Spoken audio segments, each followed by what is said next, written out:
Welcome to Screen Jabber.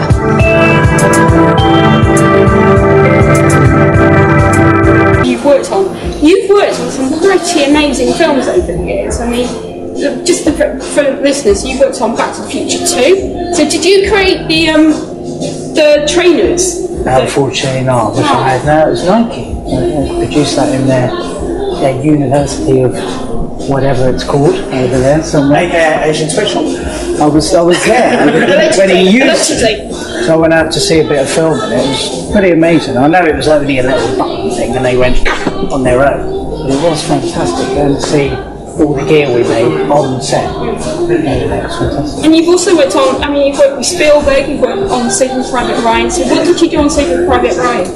We made, it sounds really boring really, we made 500 uniforms. Wow. US, American uniforms, because obviously you can't get hold of, real American uniforms. So we made certain ones. I think we found a store of all the original helmets. So we actually found original helmets and original puttees. And I think everything else was basically made. So we made 500 jackets, 500 shirts, 500 trousers, and so on and so on. And when you do that sort of thing, I mean, how much interaction do you have with somebody like Mr. Spielberg? Do you get to... Nothing at all. No. It all comes from the designer, who's Joanna Johnston on that particular film. She has early meetings with Mr. Spielberg. All the decisions are made, and then she comes to people like us who are costumiers to produce the look and the goods. And I'm being told right now that you actually worked with Spielberg on another of his films, Munich. Munich, yeah. And what did you do on that film? Can you tell us? Yeah, no, lots of stuff. I mean, we made, lots of different things for Eric Banner, who was the main man in it. I believe Eric Banner's yet another Aussie. Yeah. Yes, Melbourne boy. Yeah. So, I can safely get away with calling him a wonk because he's a wonk and proud of it. So we made like loads and loads of different things, including all the sportswear for the ceremony at the beginning. Obviously, again, you can't kind of get names. What was about the game? 60s? 68, 70? I think it was 72 Olympics, Okay. So we made lots of films. You look at clothes and you don't realise that they're a costume that's made. Unless it's modern day, anything period, and anything that has anything destroyed or sweated in or have loads of doubles. So they, so we make loads. We make the one to fit the ad, and then we make lots of doubles. So Do you have to make deterioration on them. And do you have to make for actors and their stunt doubles as well? Yeah. Yeah. So you could end up making about 7 or 8 different outfits. Yeah. I mean, some depends if they get shot in action. They have like 20 or 30.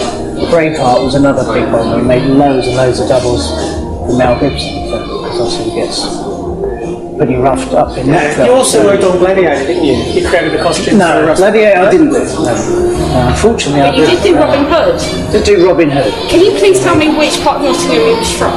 Because I'm from Lincoln and I know Nottingham. Yeah, he was the part you've never been to. Oh, right, that's fine. It's very mysterious. Yeah. And you're actually working with Russell Crowe right, at the moment, not right now, but at the moment, on Les Miserables. And this week the first picture of Russell's costume actually got released on the internet. Absolutely. Very Napoleonic. Yeah. Is that, very much so. Yes. Yeah. I mean, how much input does he have on that with you and the costume designer? Or yeah, the costume designer is Paco Delgado, a Spanish designer. It's a bit of an all-in, but Mr. Crowe has the final say, without a doubt. So, basically, when we do things like that, we fit toiles and look at different coats and things on him. And Russell would kind of choose the look that he wants. And have you done his costume for the whole film? Yeah. So how many? Well, on this particular film, he has 3 looks. We go from the early, the middle, and the late stages of the film. So we're in the process at the moment of doing the 3rd look. We've done the 1st and 2nd look, and it's all fairly similar. But obviously, it just transpires from, I think it's 1894 to 1834. And it's suicide. And your range is pretty big because you're talking about films set in the 19th century, and then you've been working on Prometheus, which is set. I have no idea. Anyone? 100 years in the future, or something. So many years. Yeah. I mean that do you have to juggle films at the same time? Yep. How do you? Absolutely. And, sometimes we can work on to something like 14 different projects at the same time. Wow, I think is our skill. We can go from modern day, futuristic, period films, wedding outfits, suits. So yeah, we can. That's my skill, obviously. Doing my job for a long time. So you work with some of Hollywood's biggest names and the Spice Girls. Spice Girls, yeah. What did you do with the Spice Girls apart from, the second round?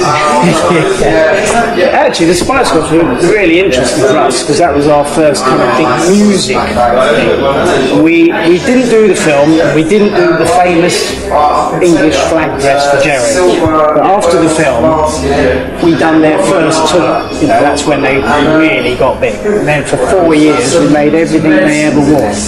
Basically. So whenever you saw them, we made their stuff.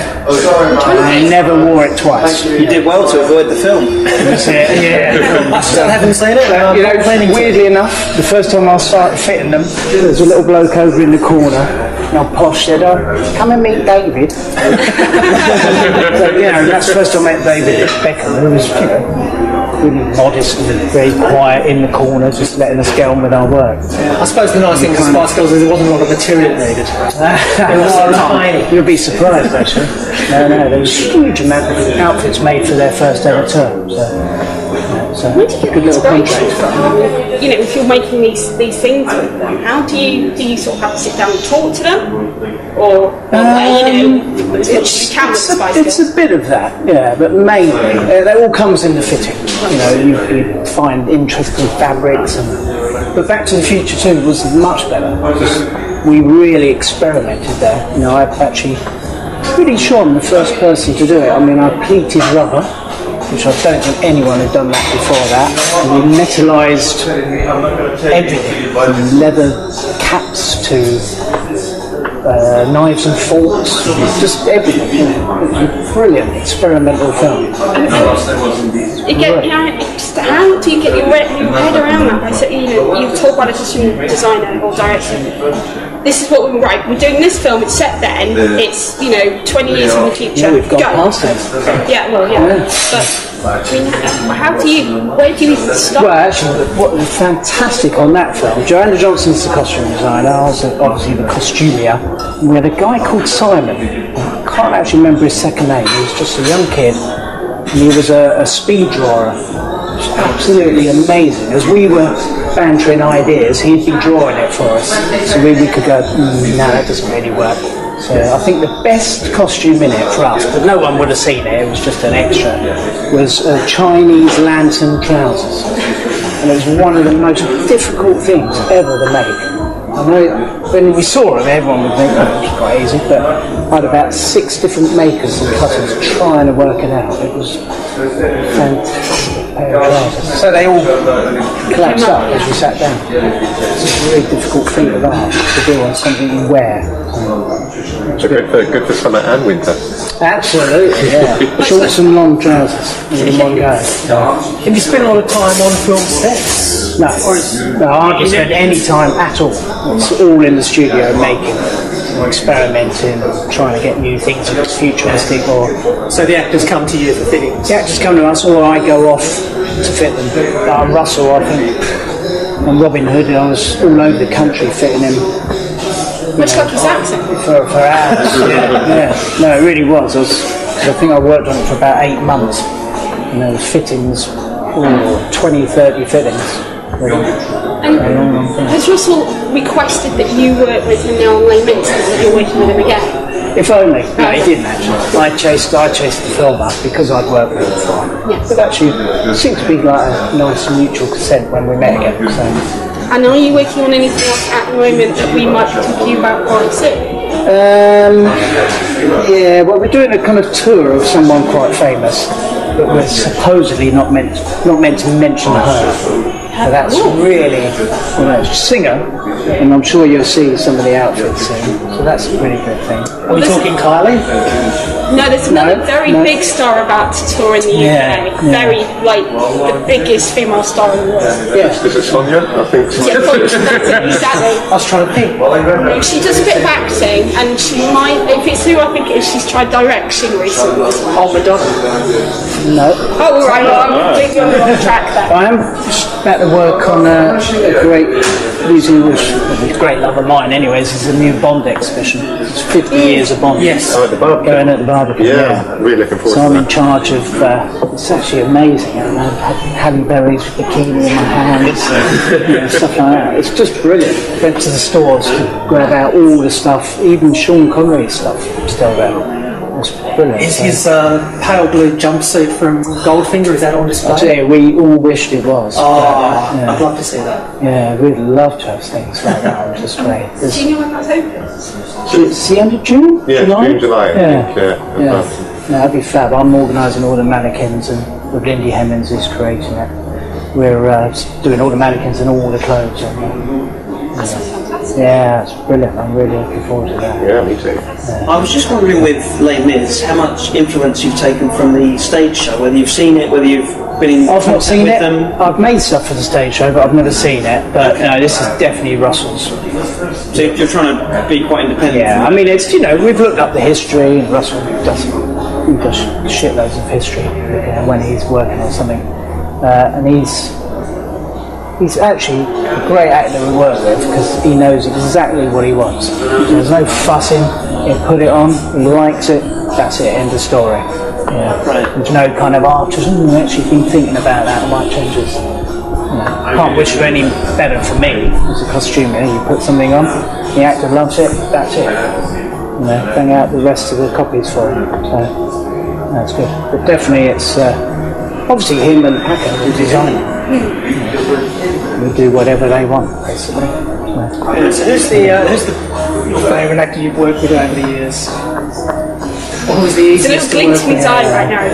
No, actually, that's a really hard one. Someone asked me that before, and it's a bit unfair to say one in particular because I like lots of different actors for lots of different reasons. So Who's the easiest to work with? yeah, I didn't like to say that either. Who's the hardest to work with? You can say that. Russell, because he's commanding. But actually, I really enjoyed working with him. But he's not easy. Because he knows so much what he wants when he sees it. But I don't mind that. And do you watch films? I love films. So whose work do you admire when you watch a film and you think, God, I wish I'd had Roman that work?" Polanski is absolutely my favourite of all time. And his costumes? Whose costumes? His costumes? Do you like what? Yeah, I mean, is that what? I love everything film? about Roman Polanski. No. I don't really watch film and think about the costumes. I like what's in it. Him and then Peter Greenaway, I suppose. You were telling us that you work with Greenaway. On the Thief That Took the Wife and the Lover. Yeah, which is a brilliant film. Another amazing film. I made Helen Mirren's a couple of things for her and this fantastic kind of feather negligee she wears in it. Just brilliant. It was a real dream working on that film. Working with Gaultier. That was the first kind of time I ventured into high fashion. And having someone like Gaultier coming into your studio was pretty amazing. Coming in with his entree, he literally had about 20 people working with him, all coming in, taking notes, doing this, and it's like, whoa, the hero. And then I think a week later I met him in a nightclub. Going, oh, what are you doing here? Just dancing and drinking like anything. Cool guy, he was absolutely superb. Good. Anyone else got anything else they want to know from Adrian? But what would be your sort of dream gig in Costumier? You talked about working on science fiction films, period films, Bond. I mean, Bond seems to come up a lot. I heard Oswald Boateng saying he'd love to dress Bond. I mean, do you prefer working in the period where it's a bit more restrictive, or looking at sort of futuristic or fantasy costumes where you can just let your imagination go? To be honest, because of budgets nowadays, I don't think there's going to be another film like Back to the Future 2, which really did just invent things. project. It was absolutely fantastic, you know, for what we were doing, and there was a little bit of spare money to you know, try things out, see if it worked. If it didn't work, like trash that, and then let's go on to something else and try that. You know, so I think futuristic is more fun, but I prefer period. This is where we're at. I mean, 18th century is just a great thing to work on, yeah. And everyone looks fantastic in it. I mean, the music is lovely. It's really lovely to do. Real proper period costume. I mean, that's what we are. We're costumiers, so that's obviously our real love, making costumes, yeah.